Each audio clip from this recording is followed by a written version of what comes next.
Hey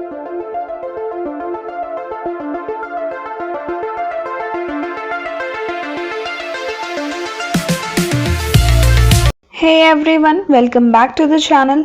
अगर आपने previous videos में ज़ाइगोमाइकोटिना के फीचर्स देखे थे तो आज हम उसके नेक्स्ट इम्पॉर्टेंट ग्रुप पर बात करेंगे, दैट इज एस्कोमाइकोटिना, जिसे हम सैक फंजाई भी कहते हैं। इस वीडियो में हम स्टेप बाय स्टेप समझेंगे इनके फीचर्स। तो लेट्स बिगिन। सबसे पहले Ascomycotina belong to the phylum Ascomycota, जिसे सैक फंजाई भी कहा जाता है। सैक फंजाई का नाम इसलिए दिया गया है क्योंकि इनमें स्पोर्स एक सैक लाइक स्ट्रक्चर, जिसको एस्कस कहते हैं, उसके अंदर बनते हैं, इसीलिए इसका टर्म दिया गया है एस्कोमाइकोटिना। देन ये फंजाई यूनिसेलुलर लाइक यीस्ट या फिर मल्टीसेलुलर हो सकते हैं और इनके सेप्टेट हाइफे होते हैं। यूनिसेलुलर मतलब सिंगल सेल एंड मल्टीसेलुलर मतलब many cells, and septate hyphae means hyphae जिनमें क्रॉस वॉल्स, जिनको सेप्टा कहते हैं, वो प्रेजेंट होते हैं। इनकी cell wall is mainly made up of chitin और ग्लूकेंस। काइटिन एक हार्ड पॉलीसैकेराइड होता है जो स्ट्रेंथ प्रोवाइड करता है, और ग्लूकेंस एक शुगर का पॉलीमर होता है जो फ्लेक्सिबिलिटी देता है। ये मोस्टली सैप्रोफिटिक होते हैं, लेकिन कुछ पैरासिटिक या सिम्बायोटिक भी होते हैं, जैसे लाइकेंस या माइकोराइजा। सैप्रोफिटिक वो जो डेड ऑर्गेनिक मैटर पर ग्रो करते हैं, पैरासिटिक जो लिविंग ऑर्गेनिजम्स पर डिपेंड करते हैं, और सिम्बायोटिक जो दो ऑर्गेनिजम्स एक दूसरे के साथ मिलकर रहते हैं, मीन्स एक दूसरे के लिए म्यूचुअल बेनिफिट प्रोवाइड करते हैं। देन इनमें एसेक्सुअल रिप्रोडक्शन होती है कोनिडिया के फॉर्मेशन से ऑन कोनिडियोफोर्स।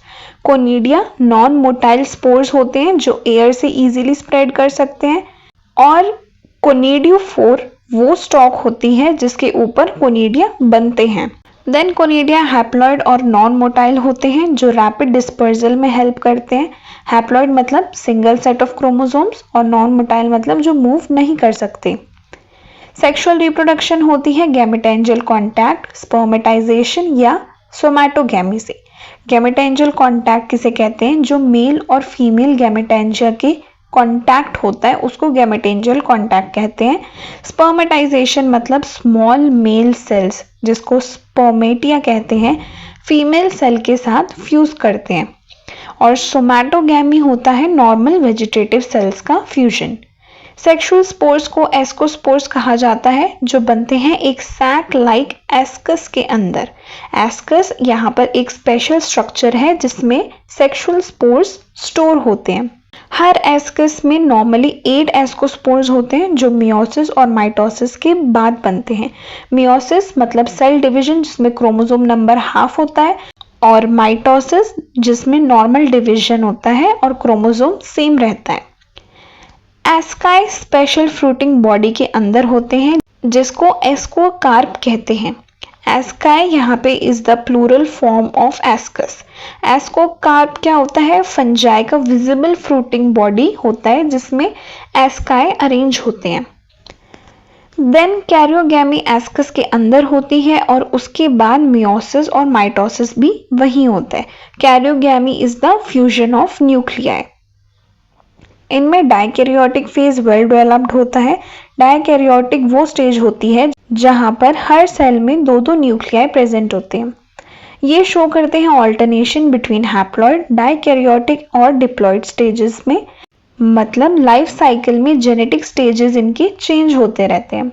कुछ मेंबर्स जैसे सैक्करोमाइसिस, जिसका कॉमन नेम यीस्ट है, ये इकोनॉमिकली इम्पॉर्टेंट होता है, मतलब it is used in baking and brewing. Baking और ब्रूइंग एक फर्मेंटेशन प्रोसेस होता है जिसको आप ब्रेड और अल्कोहल प्रोडक्शन भी कह सकते हैं। देन दूसरे नंबर्स जैसे न्यूरोस्पोरा जेनेटिक्स रिसर्च में यूज होते हैं, और कुछ इनके एग्जाम्पल्स हैं सैक्करोमाइसिस, एस्परजिलस और पेनिसिलियम। ये कॉमन जेनेरा है, और जो पेनिसिलियम है उससे हमें एंटीबायोटिक पेनिसिलिन भी मिलती है। तो ये थे फीचर्स ऑफ एस्कोमाइकोटिना, जिसे सैक फंजाई भी कहते हैं। तो अगर आपको वीडियो पसंद आए तो लाइक, शेयर और सब्सक्राइब ज़रूर करना। और हाँ, नेक्स्ट वीडियो में हम पढ़ेंगे अबाउट द फीचर्स ऑफ बेसिडियोमाइकोटिना।